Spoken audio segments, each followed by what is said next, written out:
So my name is Giancarlo Colot and I'm about to discuss and explain the steps on how to calculate our chargeable weight and freight charge.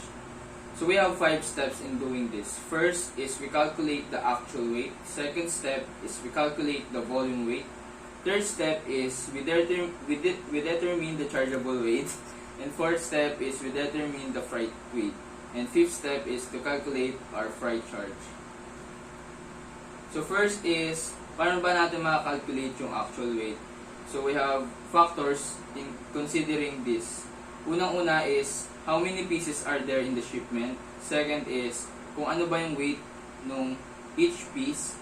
And third is, i-multiply natin yung number of pieces in the shipment by the weight of each piece.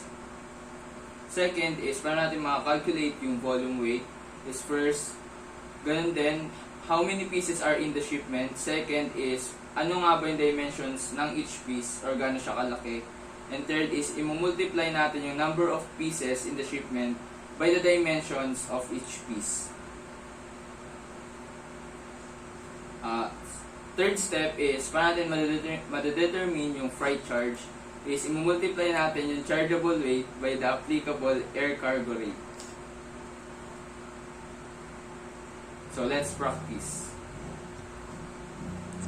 So, paano ba natin makukuha yung total weight ng shipment? For example, is meron tayong number of pieces ng 10. Dimensions natin is 50 by 40 by 30 cm. At yung weight natin is 20 kg per package. At yung ACR natin or yung air cargo rate is $2.55 per kilogram.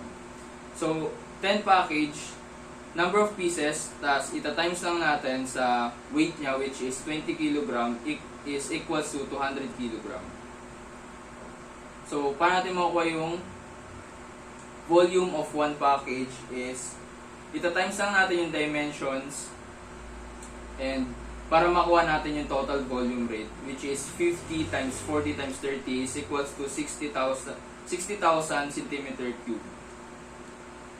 So, paano natin makakuha yung total volume of 10 packages? So, 60,000 cm divided by 1 million is equal to 0.06 multiplied by 167 is equals to 10.2 kg. So, para makuha natin yung chargeable weight is, una, kukuha natin yung actual weight is 200 kg and volume weight ng 110 kg.